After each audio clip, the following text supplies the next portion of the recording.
नमस्कार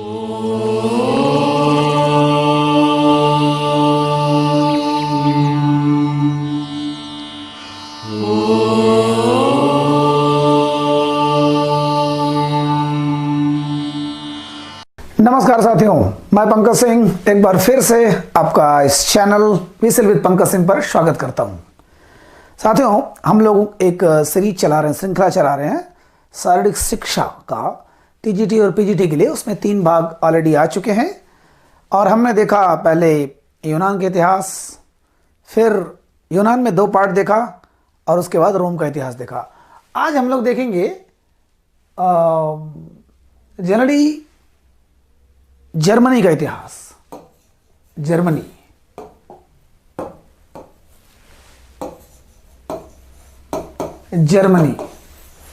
वही जर्मनी साथियों, जहां पर एकमात्र एक ही नाम गूंजता हमारे मन मस्तिष्क में, वो है हिटलर। कभी कभी यह होता है कि एक नेगेटिव छवि वाला आदमी इतना, अब नोटोरियस कहो चाहे पॉपुलर कहो चाहे जैसे भी, लेकिन जर्मनी का नाम लेते सिर्फ एक नाम कौन था, वो हिटलर। हिटलर का भी खेल से क्या संबंध था हम आगे देखेंगे, लेकिन जर्मनी है कहाँ सबसे पहले देख लेते हैं साथियों। अभी एक रफ में मैं फिगर बना दे रहा हूँ, प्रयास किया लेकिन इसमें हो नहीं पाया, बट मैं देखता हूँ। आपको पता है हमारे इस भूमंडल पर, पृथ्वी पर 7 महाद्वीप हैं, अलग अलग खंडों में टूट गया। पृथ्वी का एक ही टुकड़ा था लेकिन टूट गया, तो उस टूटे हुए खंडों को हमने महाद्वीप दे दिया। द्वीप माने जो चारों तरफ से समंदर से घिरा हो, पानी से घिरा हो। महाद्वीप माने बहुत ज़्यादा उसका बड़ा आकार हो। तो 7 महाद्वीप हैं, जिसमें से अगर देखा जाए तो एक है उत्तरी अमेरिका, एक है दक्षिणी अमेरिका, यह है यूरोप, इधर है अफ्रीका, यहाँ पर एशिया, और ये ऑस्ट्रेलिया, और यहाँ पर अंटार्कटिका महाद्वीप। ठीक है साथियों, तो हमारा क्या है, यूरोप। हमारे अध्ययन का विषय है यूरोप, क्योंकि यूरोप में हमको डेनमार्क का भी पढ़ना है, स्वीडन का भी पढ़ना है और जर्मनी का भी पढ़ना है। ठीक है, तो यूरोप महाद्वीप अपने आप को सबसे, इसको कहा जाता है बड़ा ही संपन्न महाद्वीप, समृद्ध महाद्वीप। जब इंग्लैंड को, आपको पता है इंग्लैंड ने सारी दुनिया पर राज किया, वो इंग्लैंड यहीं पर है, इधर ये फ्रांस है। ठीक है, छोटी मोटी चीज़ें। तो हमको चूंकि खेल के इतिहास के परिप्रेक्ष्य में जानना है, तो हम लोग देखते हैं यूरोप को अलग से देखते हैं। यूरोप में जर्मनी है कहाँ, क्योंकि आगे चल के और भी चीज़ों को देखना है तो हमको थोड़ा सा आसान हो जाएगा। ठीक है, अब देखिए, मान लीजिए ये हमारा यूरोप है। ठीक है, ये यूरोप है। यूरोप में इधर है फ्रांस और इधर है जर्मनी। ये देखिए जर्मनी, फ्रांस, जर्मनी, इधर और भी जगह है, पोलैंड भी है ना। इधर पर एक अंगुली के आकार जैसा, 3 अंगुली के आकार जैसा एक देश है, जो दुनिया के सबसे अच्छे देशों में माने जाते हैं तीनों। शायद जीके पढ़ने वाले सब लोग आप जानते होंगे, Norway, Sweden, Finland. Norway, Sweden, Finland. हम लोग स्वीडन को यहां देखेंगे और यहीं पर जस्ट जर्मनी से सटा हुआ ये डेनमार्क है।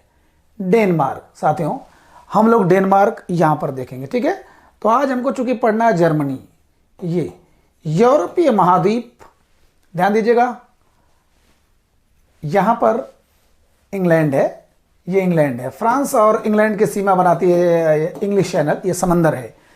तो हम लोग देख रहे हैं कि यूरोप महाद्वीप के सबसे एक समय था जिस समय नाजीवाद का जमाना था, जर्मनी, हिटलर। लेकिन उसके पहले भी, हिटलर तो आधुनिक काल के बिल्कुल अंतिम समय में आए, उसके पहले भी कई लोगों ने योगदान दिया शारीरिक शिक्षा के लिहाज से, खेलकूद के हिसाब से, शारीरिक स्वास्थ्य के हिसाब से। उनके बारे में हम थोड़ा चर्चा करते हैं। ठीक है, तो ये यूरोप में जर्मनी यहाँ है, डेनमार्क यहाँ है, स्वीडन यहाँ है, नॉर्वे, स्वीडन, फिनलैंड। हम तीनों का देखेंगे अलग अलग। ठीक है जी, जर्मनी के इतिहास। सबसे पहले नाम, आप अगर विभिन्न परीक्षाओं का जो उनके ऑप्शनल क्वेश्चंस अगर उनका अध्ययन करेंगे तो ये क्वेश्चन कई बार पाएंगे। ठीक है, जॉन बर्नार्ड बेस्डा। ओके, तो जर्मनी के इतिहास हम लोग कब से कब तक देखें,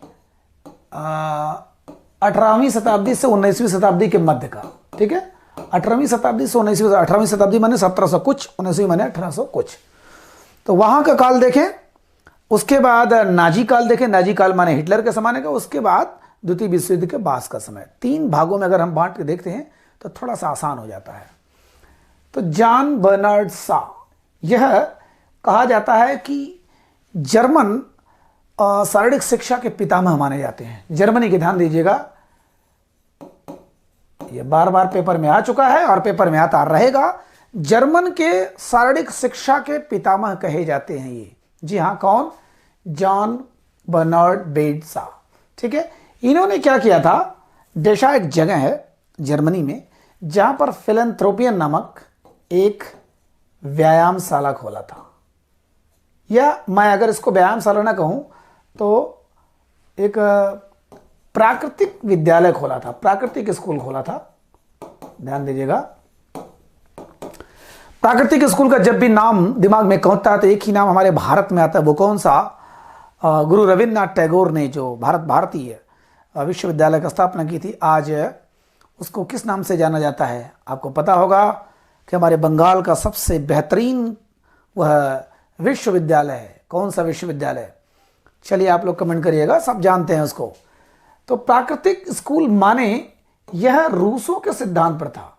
साथियों, थोड़ा बहुत अगर राजनीति या दर्शन शास्त्र का अगर ज्ञान होगा आपको तो जरूर ये पता होगा कि हाब्स लाक रूसो, इन्होंने एक थ्योरी दिया था, सोशल कॉन्ट्रैक्ट की थ्योरी, सामाजिक अनुबंधन का सिद्धांत, यानी सामाजिक समझौते का सिद्धांत, या राज्य की उत्पत्ति के संबंध में इन्होंने एक सिद्धांत दिया था।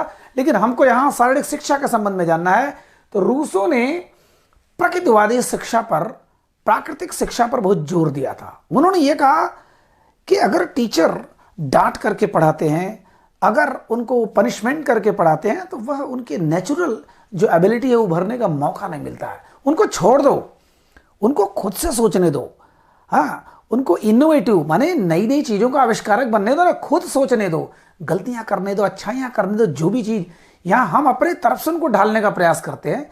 और प्रकृतिवादी शिक्षा में क्या होता है कि टोटल प्राकृतिक नेचुरल हो जाता है। जैसे हमारे गुरुदेव रविन्द्रनाथ टैगोर ने किया, अपने विश्वविद्यालय में 5 बच्चों को लेकर के शुरू किया था। बोलपुर में है बंगाल में, जहाँ पर सुभाष चंद्र बोस भी पढ़े थे, अमर्त्य सेन भी पढ़े हैं, है ना, बड़े बड़े विद्वान। तो वह प्राकृतिक विश्वविद्यालय आज भी हमारे यहाँ है, जहाँ पर कोई पनिशमेंट नहीं होता, जहाँ पर पेड़ों के नीचे पढ़ाई होती है, जहाँ पर निखरने का मौका मिलता है, कोई डांट डपट नहीं होता है, सब कुछ जैसे लगता है कि नेचुरल वे में हो रहा है। आपको रट के नहीं करना है, करके सीखना है, करके सीखना।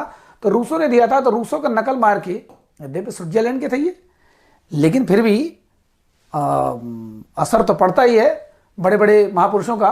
तीनों ने प्राकृतिक स्कूल खोला, उसका नाम था फिलैंथ्रोपिनम। जी हाँ, वो किस जगह पर था? डेशा जगह पे।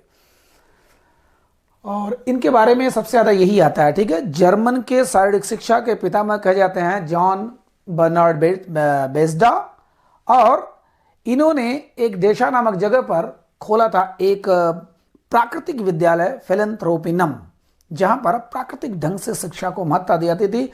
और वह रूसों के सिद्धांत पर ही आधारित था, जिन्होंने सोशल कॉन्ट्रैक्ट की थ्योरी और प्रकृतिवादी शिक्षा पर जोर दिया था, प्रकृतिवादी नेचुरल एजुकेशन। ठीक है, और उसके पहले टीचर यही थे, फर्स्ट टीचर ये थे।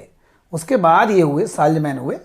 हालांकि साल्जमैन ने एक और अपने एजुकेशनल इंस्टीट्यूट बनाया था। इन्होंने भी एक संस्था खोली थी, बहुत बड़ी संस्था खोली थी एजुकेशन का ही, कोई मतलब नहीं, उसका भी बहुत टेढ़ा नाम है, लेकिन उससे कोई मतलब नहीं है आपका। ठीक है, तो जर्मनी के इतिहास में पहला नाम हम लोग जानते हैं, कौन? John Bernard Basedow. ठीक है, ये केवल जानने के लिए कि 1713 से 1790 हमारे यहाँ क्या हो रहा था, कल्पना कर सकते हैं। औरंगजेब के मरने के बाद का काल था ये, अंग्रेजों का पदार्पण यहाँ हो रहा था, और 1757 का प्लासी युद्ध, 1764 का बक्सर युद्ध, ये सब चल रहा था और ये सब हो चुका था। माने वही दौर था जॉर्ज बर्नार्ड बेस्डा का। ठीक है, फिलैंथ्रोपिनम, डेशा नामक जगह, साइमन नामक है, साल्जमैन। ये जो साइमन और साल्जमैन, इनके साइमन प्रथम शिक्षक हैं। आप देखिएगा पीजीटी के क्वेश्चन में, टीजीटी क्वेश्चन में आया हुआ कई बार कि रूसों के सिद्धांत पर आधारित बेस्डा के जो प्राकृतिक विद्यालय था फिलैंथ्रोपिनम के पहले शिक्षक कौन थे। ठीक है, अब देखते हैं दूसरा, जॉन क्रिस्टोफर फ्रेडरिक गट्समट्स, ये कहा जाता है कि जर्मन जिम्नास्टिक के पिता माने जाते हैं। जर्मन जिम्नास्टिक, ठीक है। जिम्नास्ट का हमने कई बार जिक्र कर लिया। जी हाँ, जिम्नास्ट मतलब हाथ पैर को तोड़ करके अपने शरीर से केवल ऐसी ऐसी प्रतिभा को दिखाना, और कुछ उसमें इंस्ट्रूमेंट का प्रयोग होता है, लेकिन जिम्नास्ट आई थिंक सभी लोग जानते होंगे क्या होता है, सबने देखा होगा, प्रोडोनोवा गेम, हमारा दीपा कर्माकर और भी लोगों को, ठीक है। तो जर्मन जिम्नास्टिक के पिता ये माने जाते हैं। और यह जो है, यह जो साल्जमैन थे, उनका जो विद्यालय था उसमें ये टीचर रह चुके थे, कुछ दिन तक टीचर रहे थे, और लगभग 50 साल तक टीचर रहे, कुछ दिनों तक क्या 50 साल तक। और इन्होंने देखा कि कुछ गेम ऐसे होते जिसका आविष्कार किया जा सकता है। वैसे भी ये दौर ऐसा था, हर दौर में कुछ ना कुछ खेल का आविष्कार होता है। आज आप देखिए ऐसे ऐसे गेम का आविष्कार हो रहा है, वही चीज़ें, वही बॉल, वही बैट, वही डंडा, सब कुछ है, लेकिन नए नए गेम्स होते रहते हैं। तो इन्होंने क्या किया, इन्होंने जो रस्सी पर चढ़ने वाला, रस्सी पर चढ़ना है ना, आज हम लोग देखते हैं कमांडो ट्रेनिंग में रस्सी पर लोग चढ़ते हैं, तो उन्होंने उसका आविष्कार किया था। किसने? जॉन क्रिस्टोफर फ्रेडरिक गट्समट्स, स्पेशली गट्समट्स, ठीक है। रस्सी पर चढ़ना, और सबसे ज्यादा जोर दिया किस पर? रस्सी पर चढ़ना पर, तैराकी पर, कुश्ती पर, और कुछ संतुलन बनाने वाले कुछ ऐसे व्यायाम। जान लीजिए कई ऐसे का आविष्कार किया इन्होंने, कुछ नई नई प्रकार के कुश्ती का, नए नए प्रकार के तैराकी का। वैसे भी सही माना जाए तो इसी समय से टेक्निकल तैराकी इन्हीं के समय से माना जाता है, ठीक है। क्योंकि इन्होंने 2 मशहूर किताब लिखी थी। कौन सी? Gymnastic for the young. साथियों, सैकड़ों बार पेपर में पूछा जा चुका है, जिम्नास्टिक फॉर द यंग।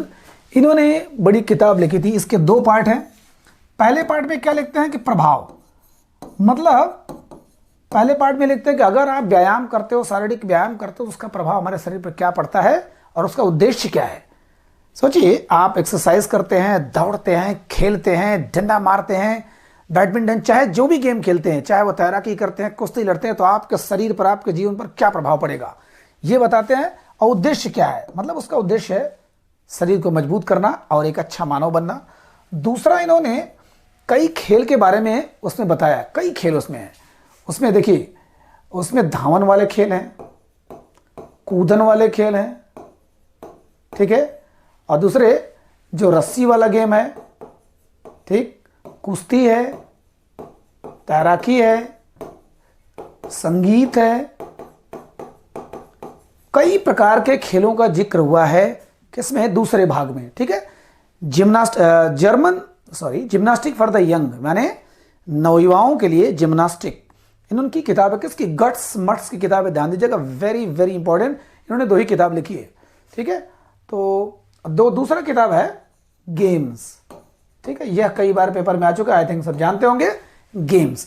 इसमें इन्होंने 105 अलग अलग प्रकार के खेलों का वर्णन किया है।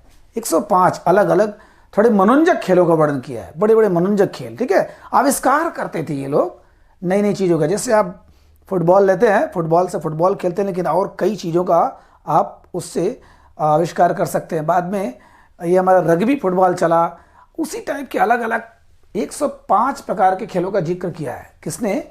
गट्समट्स ने। कौन सी किताब 2 लिखी? द गेम्स, या गेम्स, केवल गेम्स, और जिम्नास्टिक फॉर द यंग। इन्होंने क्या किया? इन्होंने 4 ये मेन चीज़ों का समझ लीजिए एक नए ढंग से आविष्कार किया। रस्सी पर चढ़ना, तैराकी, कुश्ती, संतुलन बनाने वाले कुछ व्यायाम, ठीक है। तो अब आते हैं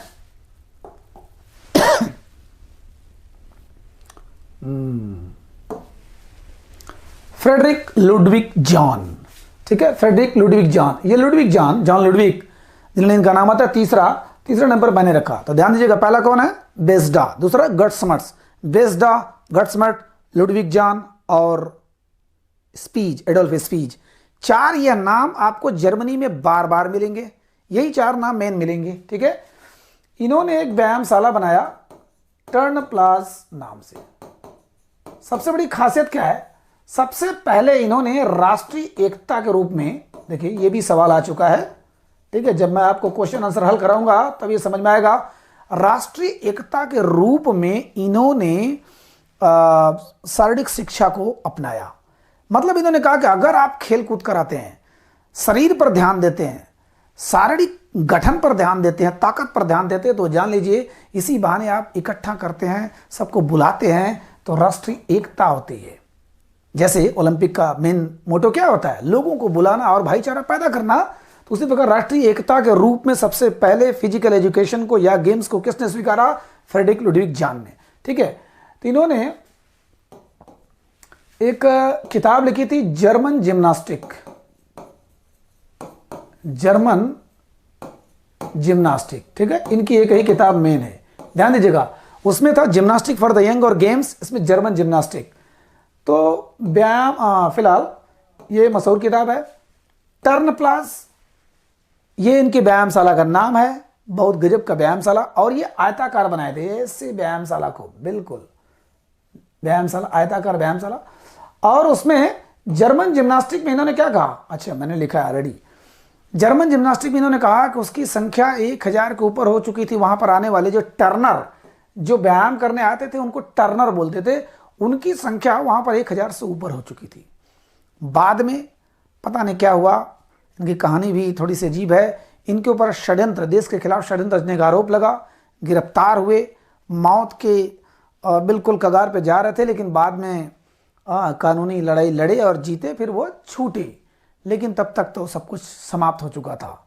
वही हाल अपने यहाँ बाल गंगाधर तिलक और सबका, जब तक वो 6 साल मांडले जेल से लौट के आते हैं तब तक यहाँ की क्रांति आधा तो बूझ चुकी थी। जी हाँ, तो जर्मन जिम्नास्टिक, इनसे जो सवाल बनता है, जर्मन जिम्नास्टिक नाम इन्होंने किताब लिखा था। टर्नप्लाज मैंने इनका व्यायामशाला था। टर्नर व्यायामशाला में काम करने वाले लोग थे, यानी काम करने वाले क्या, व्यायाम करने वाले लोग थे।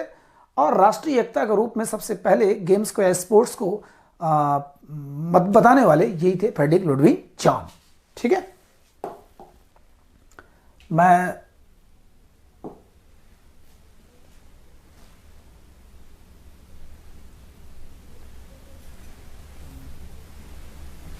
जी हाँ, लास्ट चौथा एडोल्फ स्पीज, ठीक है। एडोल्फ स्पीज इन्होंने भी कुल मिला जुला करके दो किताबें लिखी हैं, ठीक है।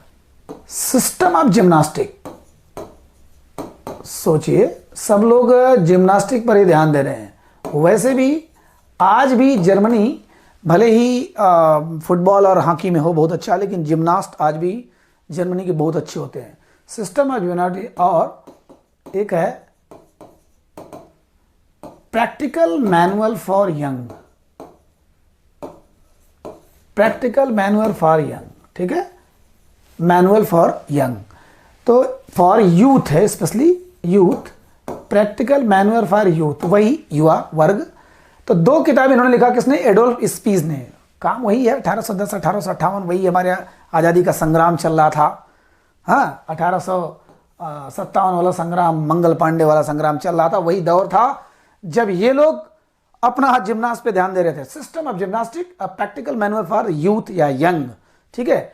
इन्होंने 2 किताब लिखा, इनके बारे में ज़्यादातर यही सवाल आता है, 2 किताबें लिखा, ठीक है।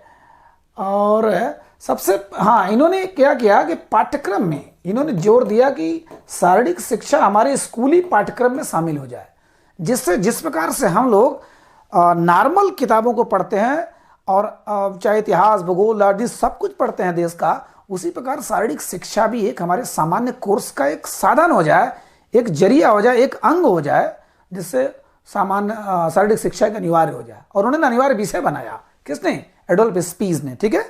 तो प्रैक्टिकल मैनुअल फॉर यंग और द सिस्टम ऑफ जिम्नास्टिक, इन्होंने 2 किताब लिखा, ठीक। और लास्ट हुआ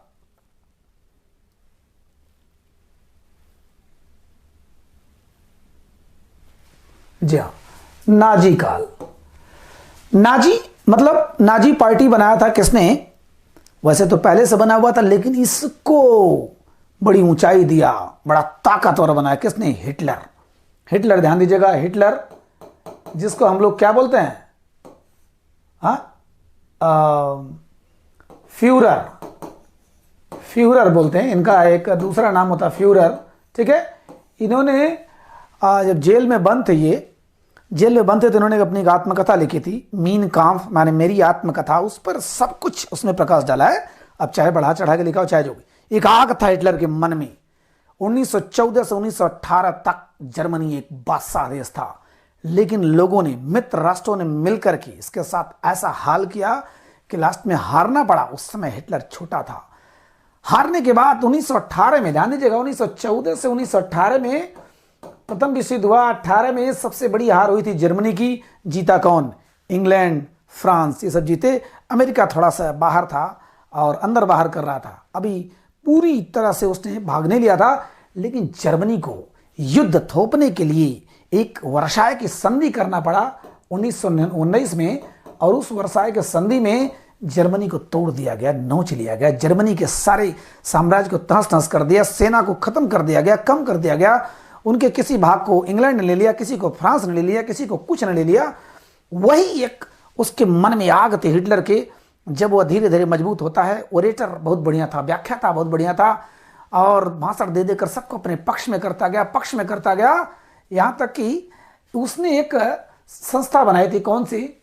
क्राफ्ट डर्च फ्रेडी। क्राफ्ट डर्च फ्रेडी। यद्यपि कहा जाता है कि पावर में आने के पहले ये बना था, लेकिन 1933, ध्यान दीजिएगा, 1933 बहुत बड़ा गैप है। 1914 तक, 33 तक वह अपने आप को मजबूत करता है। 1933 में वो चांसलर बन जाता है। चांसलर बन जाता है, जबरदस्ती सारे पावर को ले लेता है। जो राष्ट्रपति था वो भी मर जाता है, तो वो राष्ट्रपति का भी पावर ले लेता है अपने अंदर।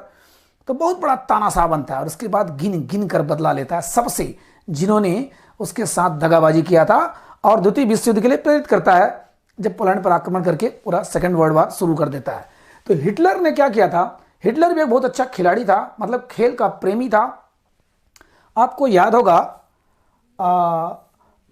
होगा, कि ओलंपिक वाले चैप्टर मैंने बताया था 1936 में, ध्यान दीजिएगा, 1936 में बर्लिन ओलंपिक, माने जर्मनी में ओलंपिक गेम हुआ था, जहां पर मेजर ध्यानचंद ने अपना जलवा बिखेरा था। मेजर ध्यानचंद के खेल से इतना प्रभावित हुआ, डर गया, कि फाइनल में जब जर्मनी और इंडिया का जब मैच हो रहा था, तो बीच में से छोड़ के भाग गया।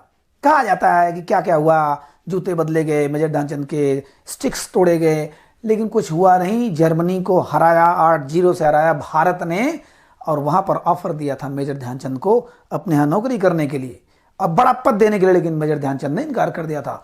तो वो बहुत बड़ा प्रेमी था। उसके यहाँ धावक बहुत बड़े बड़े थे, इनाम बहुत अच्छा होता था, लेकिन अगर अच्छा प्रदर्शन नहीं होता था तो बहुत बड़ी सजा भी देता था। तो उसने एक संस्था बनाई थी, केडीएफ, माने क्राफ्ट डर्च फ्रेडी। ये क्या काम करता था कि लोगों को प्रभावित करने के लिए, वही दौर चल रहा था जब हिटलर लोगों को प्रभावित कर रहा था। तो उसने सोचा कि दिन भर काम करते करते, सारा जिंदगी खटते खटते लोग मर जाते हैं, तो कुछ मनोरंजन होना चाहिए। तो उसने मनोरंजक गेम के माध्यम से, गेम क्या था? वो लेजर पीरियड, माने आदमी का जो खाली समय होता है उसका सदुपयोग करने के लिए, कहीं शिपिंग के लिए, कहीं पिकनिक के लिए, कहीं टूर पर लिए उसने ये बनाया था, केडीएफ नामक संस्था। उसने क्या, सब लोगों ने मिल करके बनाया था, लेकिन उसका बहुत बड़ा योगदान था क्राफ्ट डर्च फ्रेडी, ठीक है। केडीएफ नामक संस्था बनी थी लोगों के मनोरंजन के लिए, कि जिससे समंदर के किनारे जो लेटते थे, प्लस शिप पर चलते थे, प्लस पिकनिक वगैरह पे जाते थे, टूर पे जाते थे, इंजॉय करने का सारा प्रोग्राम इसमें था। किसमें? केडीएफ में। दूसरी बात, इसने एक संस्था बनाई हिटलर यूथ 1933 में। देखिए 1933 में ये पावर में आया, उसने हिटलर यूथ बनाया। उस समय लगभग 30% उसके युवा उसके मेंबर बने, लेकिन 6 साल जाते जाते 1939 तक जाते थे, जो ही सेकेंड वर्ल्ड वार शुरू होने वाला था, उस समय तक लगभग 80 से 90% युवा उसके मेंबर बन गए। जबरदस्त भाषण देता था।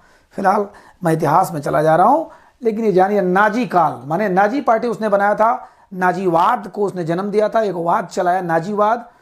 और उस नाजीवाद में मैंने बताया कि ये केडीएफ नामक संस्था बनी, हिटलर यूथ उसने बनाया, और ये सारी चीज किया, ठीक है। यानी उसके काल में भी खेल को बहुत बढ़ावा मिला। और अंतिम में ये आ गया सेकेंड वर्ल्ड वार, माने 1945 में समाप्त हुआ। सेकेंड वर्ल्ड वार, द्वितीय विश्व युद्ध 1945 में समाप्त हुआ, जब अमेरिका ने हिरोशिमा और नागासाकी पर बम फेंककर समाप्त किया। उसके बाद हिटलर ने भी आत्महत्या किया, सब समाप्त हो गया। फिर से मित्र राष्ट्रों की विजय हुई और धुरी राष्ट्र हारे। यहां पर क्या हुआ, जर्मनी को अब दो भागों में बांट दिया गया, ठीक है। पूर्वी जर्मनी, पश्चिमी जर्मनी। ध्यान दीजिएगा, पूर्व माने इधर का भाग, तो इधर का भाग तो जैसे था पहले, जो जर्मनी था, जो हिटलर वाला जर्मनी, वह अपने आदर्शों को बनाए रखना चाहता था। लेकिन पश्चिमी जर्मनी, उधर अमेरिका था, उधर इंग्लैंड था, वो लोग उनसे प्रभावित थे, उनकी नकल या उनके गुलाम टाइप थे। तो ये दोनों बहुत अलग हो गए। ये लोग आज भी खेल पर महत्व देते थे, हर हफ्ते में एक बार व्यायाम करना अनिवार्य कर दिया, इन्होंने बड़ा ध्यान दिया। लेकिन 90 तक ये दीवार बनी रही, बहुत बड़ी बर्लिन की दीवार बनाई गई थी, शायद आप जानते होंगे। लास्ट 1990 में तोड़ी गई, जब लेनिन की मूर्ति गिराई गई, पूरे दीवार को तोड़ा गया। आप यूट्यूब पर उसका वीडियो देख सकते हैं। तब उसके बाद आज जर्मनी का जो हाल है सब जानते हैं, ठीक है। तो जर्मनी, प्राचीन जर्मनी में हमने 5 चीज़ों को देखा जहां तक फिजिकल एजुकेशन का संबंध है। सबसे पहले बेस्डा को देखा, हमने गट्स मट्स को देखा, फिर हमने लुडविग जान को देखा और एडोल्फ स्पीच को देखा। 4 ये हो गए, प्लस नाजीवाद में हमने देखा, और उसके बाद द्वितीय विश्व युद्ध के बाद हमने पश्चिमी जर्मनी, पूर्वी जर्मनी में देखा, ठीक है। तो ये आज जर्मनी में शारीरिक शिक्षा या खेल के बारे में हमने देखा, ठीक है। कैसा लगा वीडियो जरूर बताइएगा, स्तरीय है साथियों। अच्छा लगता तो जरूर इसको बढ़ाइएगा, शेयर करिएगा, सब्सक्राइब भी करिएगा चैनल को, क्योंकि आगे आप लोग करने वाले ही हैं, ऐसा मेरा दावा है। मिलते हैं फिर अगले वीडियो में तुरंत, जल्दी से, कल फिर मिलते हैं। नमस्कार।